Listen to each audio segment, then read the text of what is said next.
Hello and welcome back to another video on my YouTube channel. I want to talk today about what most women do when it comes to finding the right person for a long-term relationship leading to marriage and family, and why that is actually not the right first step. There is a specific order that you should follow if you want to find the right guy. I'm going to talk about what is the right step to start with, and I'm also going to share exactly how you can take that right step. My name is Malaika Neri. I help smart women find the right guy for marriage and family. I've been doing this for 7 years now. I've worked with women all over the world. I tend to attract mostly Indian women, but I will be transparent with you. The advice is the same, whether you're Indian or not. I think I attract Indian women just because I'm Indian, but the fact is, marriage is the same for all high achieving women. Like, if you're over 30, the marriage market is very different. Men perceive you differently. Men over 30 want different things, and you need a different approach than a woman in her early 20s or a woman who's in college. So most marriage advice is made for women who are 22 years old, don't have career experience, don't have demanding jobs, don't have careers, like, full stop. Whereas we high achieving women in our 30s, maybe or even in your 40s watching this, have very different demands on our time. And so the thinking that most women jump to when it's time to find the right person for marriage, to start a long-term serious relationship, most women jump to, okay, I'm 37, I need to find the right guy yesterday. I'm going to look at profiles. So either they will try dating apps, which is the most common approach simply because it's the lowest barrier. You can do it from your phone. There are many apps. Most of them are free to start. I think, like, except Match.com. And the matrimonial apps are not free to start, the Indian matrimonial apps, but they are very, like, the payment is quite low. So most women will start with jumping straight into dating apps, browsing profiles, and then they would reach out to me in the past and say, Malaika, do you know single men you could introduce me to? And the thing is, I did, like, because I'm in this work of helping women find the right guy. I used to also work with men when I started my business, and so I knew single men, and people were constantly asking me, Malaika, can you match me? Malaika, can you introduce me to guys? Malaika, do you know guys? Do you have guys of my specific age range? So I'm going to share this from the point of view of what works versus the psychological framework that most women are coming to this with. And the more that you understand how the brain actually works, the more that you can get results. Like, so many women, they are facing the biological clock screaming. And in my own case, it started screaming at age 18. Like, you're never too young to hear the biological clock screaming at you, that they cannot hear the voice of logic. But you have to make decisions from logic and data, especially when it comes to marriage, which is the most important decision we women will make in our lives. That is why it's so important to get it right. And I want you to get it right so that you only have to get married once. If you're watching this and looking for a second marriage, then I hope you only have to get married once more and not, like, again. I want you to get it right. And I want you to find someone who makes you feel like the luckiest woman alive. So that's the goal of this video. Now, let's talk about what most women do versus what is, like, the smart thing to do. The reason most people jump to thinking, I want profiles, I need to find options. It's true you need options, but most women think, okay, I just need, like, a man to fill the slot, right? It's the same mindset in hiring. If you've ever hired someone for your team, most people think, okay, I'll just put out a random job description and, like, see who applies for it. But very often, especially if it is a high-level job, that won't work. Like, the best candidates are already employed. The right guy for you might currently be in a relationship. So, like, he wouldn't be on a dating app. He might be exiting a relationship. He might be recently separated, on the way to getting divorced. Like, we don't know yet. And that is why it is not the right point of departure. Like, that's point number one. You just don't know yet who is the right guy for you. And most women they're looking at profiles without knowing what they're looking for. So the brain immediately gets confused, and confusion leads to shutdown. A confused woman cannot choose, and marriage is a choice, right? So you need to not be confused, not to make a good choice. The second thing that happens, and this I can tell you, having trained as an economist at NYU, one of the top economics programs in the world, I think it's number 6 in the world right now, is that, well, 2 points actually. The first point is that in economics we're taught that the fewer choices you have, the more likely you are to choose. And I've seen this again and again in my students all around the world. The more options I give them, the less likely they are to actually get married. Versus if they just meet 3 guys, they're like more likely to just pick one. Because they very quickly see, like, okay, I'm tired of meeting guys. I just want to pick someone, and then they pick someone, and then they get married. So versus the women who like have a lot of options, they think, okay, there's someone better, there's someone better, there's someone better, there's someone better, and they just don't choose. So you want to train the muscle of making choices. It doesn't have to be the perfect choice. It just has to be a choice. Remember, marriage is a choice at the end of the day, and no man is perfect. So it's impossible to make a perfect choice when it comes to marriage. And so as economists, we know that the more options someone has, the less likely they are to make a choice. And that's what happens when you go on dating apps. You have this illusion that there are thousands of profiles available, and on Hinge, you can pay $50 for 90 days of unlimited swiping. So you can literally swipe on hundreds of profiles per day. If you're in a large city, that's millions of single people, most of whom are not even ready for a serious relationship, not even interested in a serious relationship. But you wouldn't know that, right? How would you know that? So you just swipe. Your brain thinks more. It gets so overwhelmed, it becomes impossible to choose anyone. The second thing is that you don't actually know what timeline you are optimizing for. So as women, and I think we all forget this all the time, our bodies run on clocks from the day we're born. And if it misses this clock, there is something very wrong. A woman is in danger, like her health is in danger if it misses this clock. So we need to sleep, let's say 8 hours a night, minimum 7, ideally 9 or 10. Before the invention of electricity, people slept 11 hours a night, 12 hours a night. So we need to sleep 8 hours a night. If you're missing that, your health is suffering. Periods are on 28-day cycles. If it's on a 35-day cycle or an 18-day cycle, your health is probably in danger or doing poorly at the moment. So we have to get our periods every 28 days. Like, think about how many billions. So there are like 4.5 billion women on the planet. Every single one of them is on this 28-day cycle. Like, that's insane, right? But that is how the female body operates.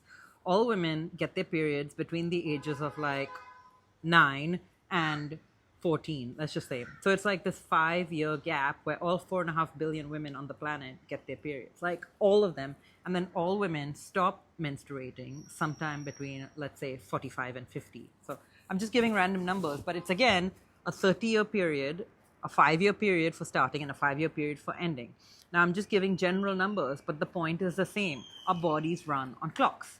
Men's bodies also run on clocks, but they run on different clocks. First of all, their fertility range is much longer. Some would say it's infinite.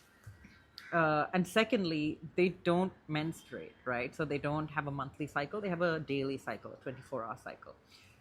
So point number 1, you go on dating apps, you get overwhelmed by the number of profiles. It's very difficult to make a choice, and you have the illusion that you have infinite choice. Point number 2, our bodies run on cycles. Our lives also run on a specific timeline.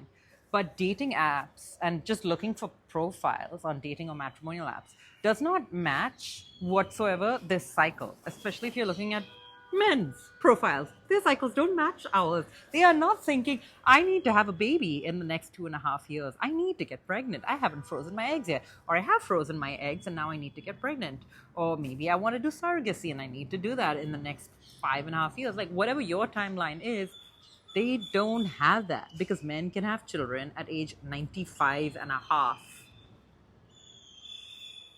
And women cannot. We women have 30 years to have a kid, and most of us are not having a kid at age 14.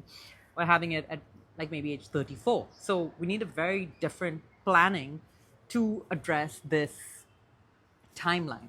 So dating apps don't match the fact that our women's bodies run on clocks, and dating apps also create massive overwhelm and lead to the illusion that you have infinite choice when you don't.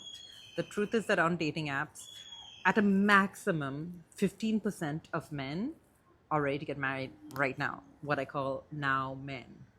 And you might not have the 2.5 years, 4 hours a day, every single day for 2.5 years that's required to find a man on dating apps. Literally 4.5 hours every single day for 2.5 years in a best case scenario.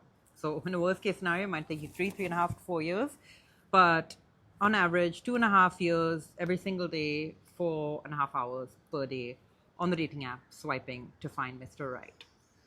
This, again, it just doesn't match our female bodies. So most women are starting from, I'm panicked, I need to find the right person, I'm going to jump on apps. You get overwhelmed, you shut down, maybe you delete the app, then you go back to the app, then you delete the app. So it's this like endless cycle where no progress is made. And secondly, our female bodies, time is passing, fertility is declining, and birthdays are coming and going, reminding you of the screaming biological clock, again, creating more panic. I don't like these approaches just because they create panic, they create stress, they create fear and worry, which is compounded by the fact that men don't experience any of this. So they just cannot relate. And none of it helps us actually find a partner. So what does help you find the partner, and what is the right first step you should be taking if you want to fall in love and settle down, and you have a career and your health to manage, and you also want to spend time with your parents as they get older, knowing they have limited time here on planet Earth? My recommendation would actually be to find out what is your specific timeline to marriage. So I recently discovered that based on traditional Hindu astrology, Indian astrology, whatever you want to call it, each of us has a specific timeline to fall in love and settle down. It's based on the date, time, and location of where you were born. So zodiac or Western astrology is based on your date of birth. Chinese astrology is based on your year of birth according to the lunar calendar, the moon calendar. It starts in February every year. And traditional Indian astrology is based on your birthday, your birth time, and your birth location. So even if you don't have your ultra specific birth time, I don't. My mom was like, oh, you're born around this time. I was like, okay. But it still gave me really accurate results. It even gave me information on like how many kids I'm going to have, like what is predicted for my fertility, whether I'll have any issues or not having kids. Like it is incredibly accurate, and it takes off the pressure, especially if you're worried about running out of time. So I've put the link to get my AI prompt that you can use. You just copy paste it into your AI app. I really like ChatGPT, but you can use Claude or Perplexity if you like.